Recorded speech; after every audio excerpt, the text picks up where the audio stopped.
Nah, informasi yang satu ini bagi Anda yang masih mengandalkan air minum dari depot air minum isi ulang. Ingat baik-baik ya, mesti tetap waspada karena bisa jadi air minum isi ulang yang Anda beli kualitasnya jelek karena diakalin sama pihak yang tidak bertanggung jawab. Kebutuhan air minum yang tinggi membuat banyak pihak berlomba-lomba mencari untung lewat bisnis pengisian air minum isi ulang seperti ini. Bagi sebagian konsumen, membeli air minum di depot pengisian air isi ulang seperti ini memang lebih praktis dan harganya juga lebih murah dari air minum galon bermerek yang dijual di pasaran. Tapi ingat ya, jangan asal pilih yang murah, karena ada info yang gak ngenakin terkait kecurangan dari bisnis depot pengisian air minum, utamanya soal kualitas air yang dihasilkan. Kita pengen tahu nih, gimana model filter air isi ulangnya. Kami pun minta si abang bongkar tabung filternya.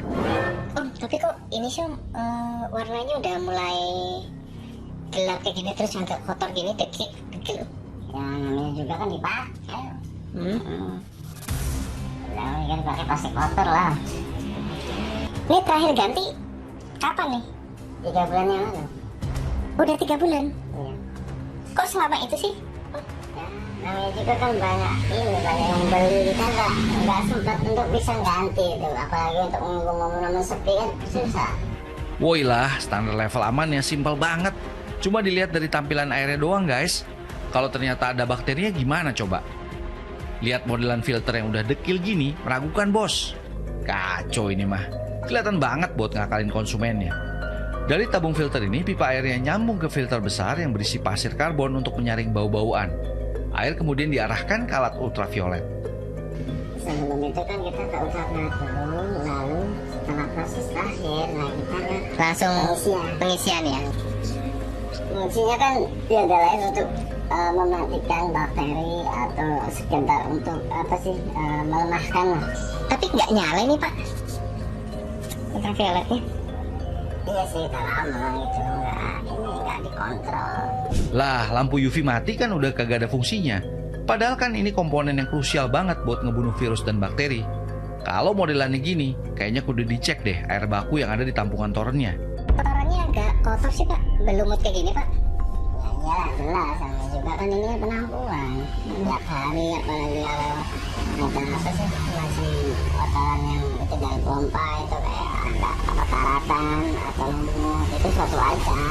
Itu kan bisa sekarang keluar dari itu kan ada filter atau semacam apa, lainnya pasti aman lah. Komplit deh derita konsumen kalau kayak gini ceritanya. Ini baru satu sampel depot air minum isi ulang yang jauh dari standar, utamanya soal higienitas. Hai mak, lagi-lagi urusan filter dianggap nggak penting. Kalau cuma buat minum ente doang sih bebas-bebas aja. Nah ini kan buat dijual, kesian dong ntar konsumennya. Terus kira-kira nih alat ultraviolet kayak mana? Berfungsi nggak tuh?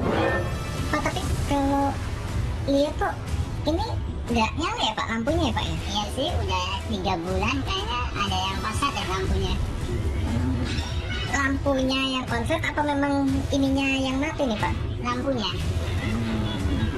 Ternyata alat yang mestinya cukup berperan buat membunuh kuman dan bakteri mati alias kagak berfungsi. Ujung-ujungnya konsumen yang bakal kena getahnya. Bahaya ini mah. Nah, ketika difiltrasi bisa saja E. coli ini lolos dari membran karena misalnya membrannya itu jarang dibersihkan sehingga lolos. Kemudian UV ya, ketika UV-nya betul-betul UV itu bisa mematikan, tetapi kalau misalnya lampunya itu tidak sesuai, itu tidak mematikan E. coli sehingga di produk akhir E. coli itu masih tetap ada. Jadi kenapa E. coli ini bisa sampai ada di air minum? Kemungkinan bakteri E. coli ini mencemari sumber air yang digunakan untuk produksi air minum isi ulang.